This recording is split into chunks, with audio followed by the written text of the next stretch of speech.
Hi, everybody. Judy Maggio with Austin PBS's Decibel, and we have been trying to cover different aspects of the impact this COVID-19 pandemic has had on our community. And we thought it'd be important to talk about kind of our brain on the anxiety of a pandemic. And who better to talk about that than two guys on your head, Dr. Art Markman and Dr. Bob Duke, the famous podcast, Two Guys on Your Head, both experts on the human brain and human behavior. Thanks for being with us. Great to be here. Judy. Thanks. It's great to be here. Thank you. The first question I have is kind of a broad one about what happens to our brain when we're living through this kind of uncharted territory that creates so much anxiety for so many of us. Well, I'll jump in first and then let Bob pick it up from there. But one of the things to bear in mind is, and we've talked about this on our show a number of times, is that the human motivational system has two distinct modes. One of those modes is called the approach mode, and it's the one that you engage when there's some beautiful, wonderful, desirable thing in the world. And then there's the avoidance mode, which is the one that kicks in when there's a threat or a looming catastrophe. And of course, a pandemic is a serious threat. I mean, it's not even, a lot of the things that engage our avoidance motivation are things that aren't really that threatening. Pandemics, they're actually threatening. And so when we engage that mode, one of the ways we know we've engaged that mode is that we experience the emotions associated with it, which are fear and anxiety and stress. And in the event that we successfully avoid the threat, then we experience relief. And so we're in a mode right now in which a lot of people are really anxious and stressed because that avoidance system is in place. And I'll just say one more quick thing about this, which is that it generalizes. We're not just worried about the particular threat that's out there. There's work by a guy named Torrey Higgins that shows that when you have a particular threat out there in the world, you engage something broader that he calls a prevention focus, which means you are actually sensitive to every potential threat. So imagine, for example, if on top of a pandemic like this, that say the stock market were going down, you'd be really sensitive to an event like that. Yeah. Art's always dealing in hypotheticals. Well, what could never happen. Yeah, exactly. One of the things about this too that's sort of interesting to think about the generalizability of this heightened awareness to potential dangers in your environment, is it puts people in a situation where they're looking for things that are problematic, even things that would otherwise pass their notice. So if you're just in your normal environment and you're experiencing things that are typically, things that you would ignore or overlook entirely, now those things might loom large now that you're in a condition where you're feeling somehow threatened.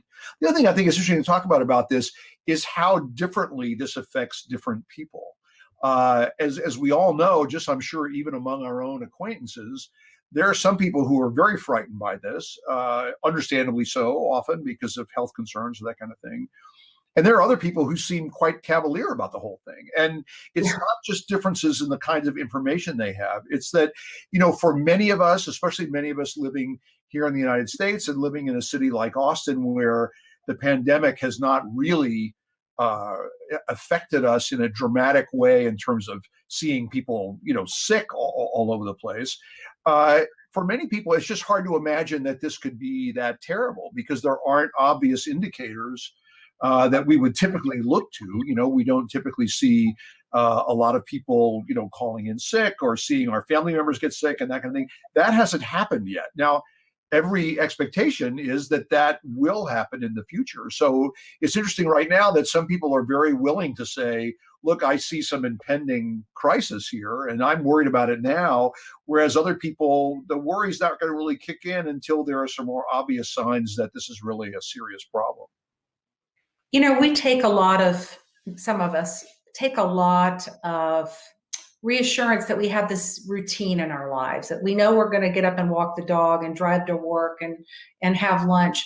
And our whole routine has been upset. Yeah. How does that impact our brain? Okay. One of the things about routines is that they make our lives predictable. And things that are predictable are comforting.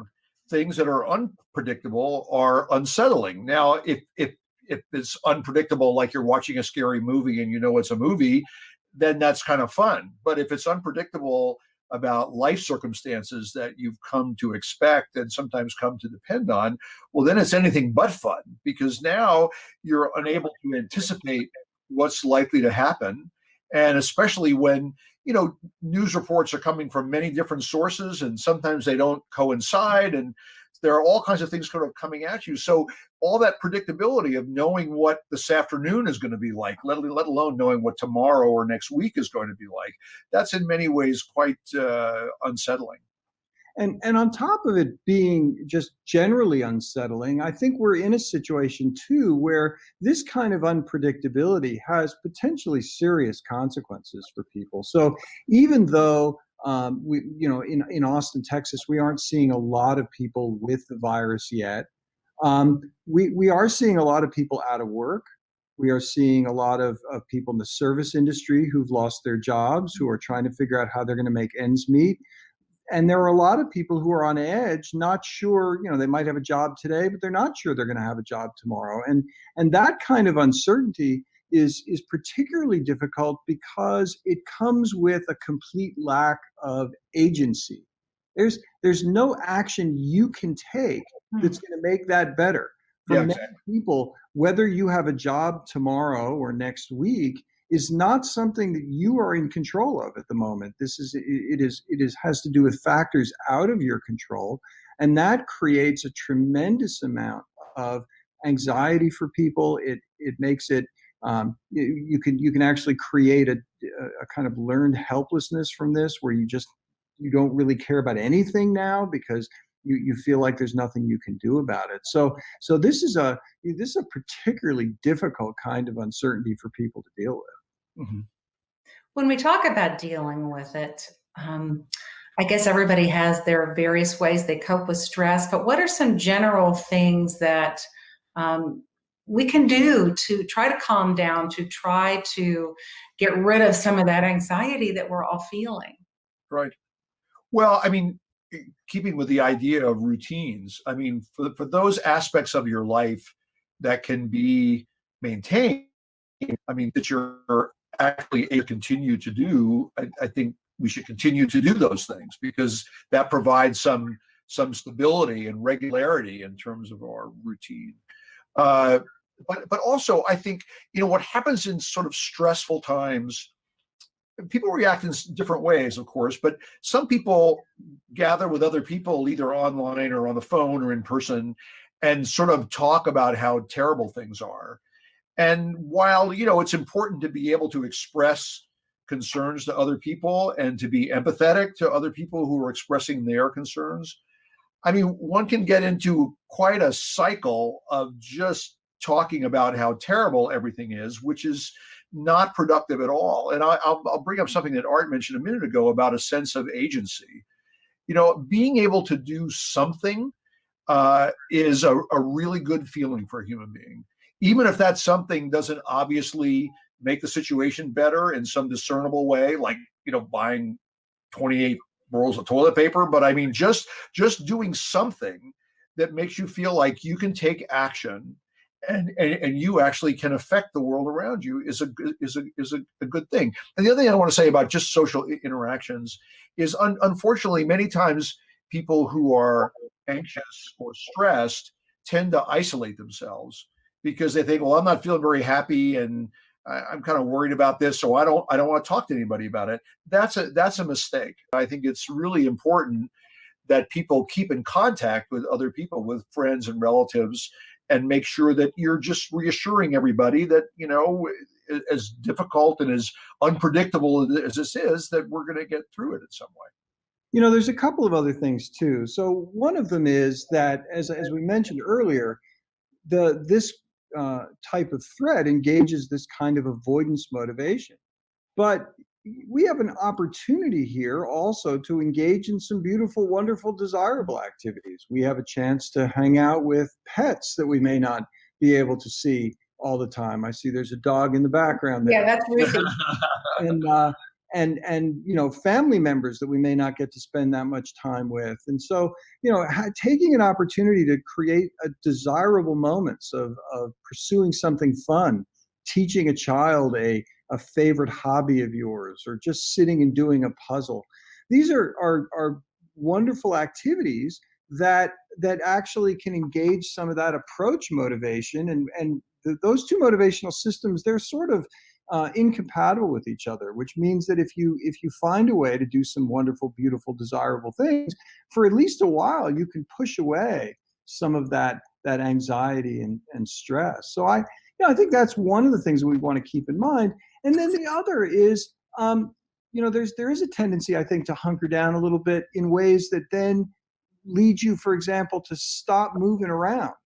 Just because you're supposed to hang out in your home a lot doesn't mean that you have to be there exclusively. This pandemic is a disease, involves a disease in which it is being close to other people that is a problem, but being close to nature isn't necessarily a problem. Taking a walk on a trail with a good distance between you and the people around you, or hopping on a bicycle or anything like that. I mean, getting outside is wonderful in all sorts of ways. Exercise leads to a release of dopamine. It makes your body just feel better. It creates a little change of scenery if those same four walls are beginning to drag you down.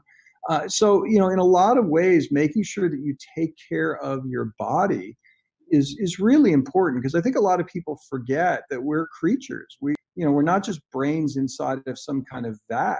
You got to get out there and take care of your body. The better your body feels, the better your mind's going to feel. Yeah, and just to add one point to that, I think a lot of people who have whose typical lives are fairly sedentary, this is an opportunity to move just a little bit, and I think many people who underestimate the importance of our physical health in relationship to our mental health. I mean, our bodies and brains, as Art is saying, this is all one system, and to have an unhealthy body makes it really difficult to have a healthy brain, and vice versa. And I think just getting out and taking a short walk, anything. I love this phrase that Gretchen Reynolds came up with. She writes about health in the New York Times and about exercise. She said, some is good, more is better, everything counts. And I think a lot of times people think, I just walking around the block, what's that going to do? Well, it's better than not walking around the block. So, I mean, to take the opportunity to do small things, not turn everything upside down, but take little opportunities to think, instead of sitting in my cubicle at my office, maybe I'll take a walk around the block today. And maybe tomorrow I'll go around 2 blocks, or something that just gets you doing something physical, which I think is really important, as Art's saying, not only for just elevating mood, but also reducing stress responses a little bit. Speaking of stress, I don't have young children at home anymore, but I know a lot of people who do. And this is another thing families are dealing with. They're not dealing with isolation. They're dealing with too much family togetherness. Any ideas on how parents can cope with having their children at home for an indefinite period? Renting them out.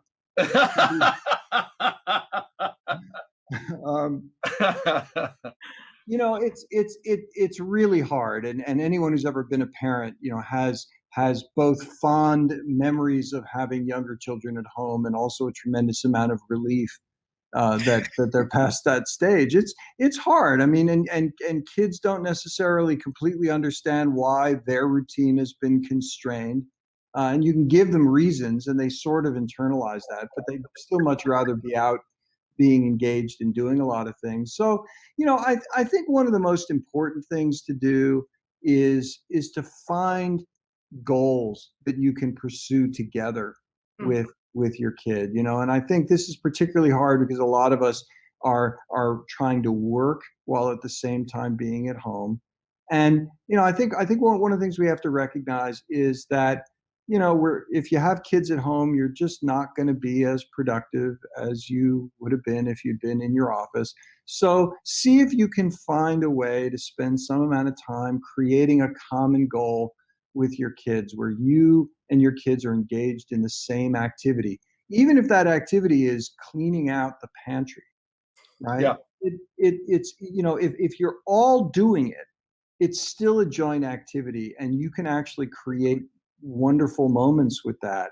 And I think a lot of times what we try to do is to see, can I find a way to keep my kids busy for just another half hour so I can finish this paper off, this report off, when in fact I end up spending the first 15 minutes of that surfing for more news about the coronavirus. So actually, don't engage in fake work. Give yourself a chance to spend some time with those kids at home.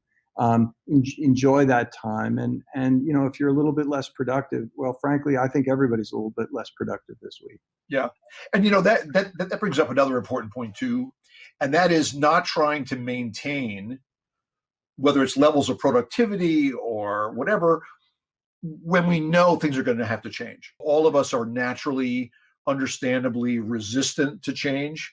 And even, right now at UT, of course, what we're all trying to do is try to rework and rethink our courses and how we can, move things online that were in person and those kinds of things. And one of the first things that has to be relinquished in that is the expectation it's going to be just like before, except it's going to be online, or our expectations about how much can get done and how it's going to get done are going to be just like they have been. Now it's going to be, that's not going to happen. And I think, one of the things that sort of paradoxically increases stress is maintaining an unrealistic expectation about how much or how little has to change. And I think, anytime we encounter or engage in anything new, things initially are more effortful and more confusing and less successful. And to say, okay, let's accept that going in. This is not going to be smooth. It's going to be challenging, and there are going to be a lot of things that we're going to have to do differently, or we're going to have to adjust to and learn about. To say, okay, that's now the expectation. Then when those things happen, rather than responding and, oh my God, no, this is one of those things that we knew was going to happen, right? That this thing that we thought was going to work out this way, now that I've actually tried it, I see that's not going to work out the way I thought it was going to work out. And this has to do with everybody as an individual, and also has to do with people who are employers and supervisors and teachers who need to be more forgiving about what the expectations are we have, that so everybody can have time to adjust and adapt in a positive way. And I want to raise one other issue about having kids at home, which is a lot of times, one of the great sources of stress in many relationships is around child rearing. And one of the reasons for that is that there's often an imbalance in couples and does more of the childcare, and of course stereotypically and for reasons stereotypically in a heterosexual couple, it tends to be that the mom is spending more time on childcare than the dad is, and it's very hard to change that dynamic in the midst of the busy life that everybody leads, where everybody's trying to get off to work, take care of everything that needs to be done, and at the same time manage the kids and their schedules. Well, here's a lovely opportunity in which everything has been disrupted to rethink the balance a little bit, to ask yourself, could I do a little bit more than I've been doing? Are there things that I haven't traditionally helped out with where this might be a good time for me to learn how to do something as a parent that I didn't know how to do before, or didn't do very well? Can I rethink the division of labor in ways that might actually create not just a more equitable distribution of responsibilities, which is important, but also an opportunity to enjoy some of those responsibilities. Yeah. I think a lot of times the parent, you shirk those responsibilities. You don't realize, looking back on it, how many times getting your kid dressed in the morning actually led to wonderful interactions that you remember years later. So taking that opportunity to really rethink some of these ingrained habits at a time when we are all going to be enforced to be out of our routine, probably for several weeks, if not several months. Yeah. Does this mean it's okay for me to ask my husband to change the cat litter now? Absolutely. Yeah. And ask him? We can ask him. It's a wonderful moment. You never know. You know, the cat's looking at you, you know, in an adoring way. They they know who's changing the cat litter. I know. And cats know that's the #1 staff member that they have. That's right. Exactly. And we're all really working for the cat. Right. Final words of wisdoms. You guys have had so many great nuggets here. Anything you want to leave people with as we try to muddle through this unpredictable, anxious time and all of our lives? Yeah. Don't touch your face. Yeah. That's #1. Yeah. Yeah. That's hard too. It's very hard. It's very hard. No, but it you know, I think continuing to practice all of the safe behaviors that we've been told to do. So right now we're at the front end of this. Most people have been cooped up for a week, and you know, we're being vigilant about this. But what's going to happen if we succeed is that the number of new cases of the virus will eventually begin to slow down a little bit. They're not disappearing. It's just that the number of new cases is slowing down. There are still going to be active cases in town. And there's going to be a tendency to declare victory before that's appropriate. And I think we just have to be patient and recognize that this is going to take longer to play out than we think it is. And we got to let that happen. Yeah. Yeah. I think one thing I would add to all of this too, just in terms of the day-to-day experience, and it gets back to something that Art mentioned a while ago about having a sense of agency. I think when all of us consider the interactions we have in a given day, either with people in our own homes or people online or work colleagues or that kind of thing, I think it's important to be very deliberate about kindnesses, about opportunities to be kind to another person. I think one of the things that happens when we're involved in something like this and stressed out, things get focused on ourselves a lot. And I think one of the things that moves us away from that is showing kindness to other people. And whether that's people in our family or people we interact with professionally or personally or neighbors or whatever, being deliberate about that. And then actually at the end of the day, sort of thinking about those kindnesses and maybe even sharing that with your family. That's a huge way of kind of putting our attention on something other than dread, you know, which is, there'll be enough of that, right? That was a great point, Bob. Well, the non like that. You guys have been tremendous. By the way, if you hear snoring in the background, it's the beagle behind me. I found every word completely riveting. So thank you both. Well, Judy, thank you. Sharing your words of wisdom with us this afternoon. And we may be checking back in with you in a couple of weeks, if you don't mind, because we'll be at a stage at that point. Yeah, you bet. It's so good to talk with you, and take care, and don't touch your face. And Art, take care of yourself, babe. Well, there you go. Two guys on your head, thank you so much for sharing your insight with us this afternoon. We appreciate it. Talk to you soon. Thanks. Thanks, Judy. Thanks.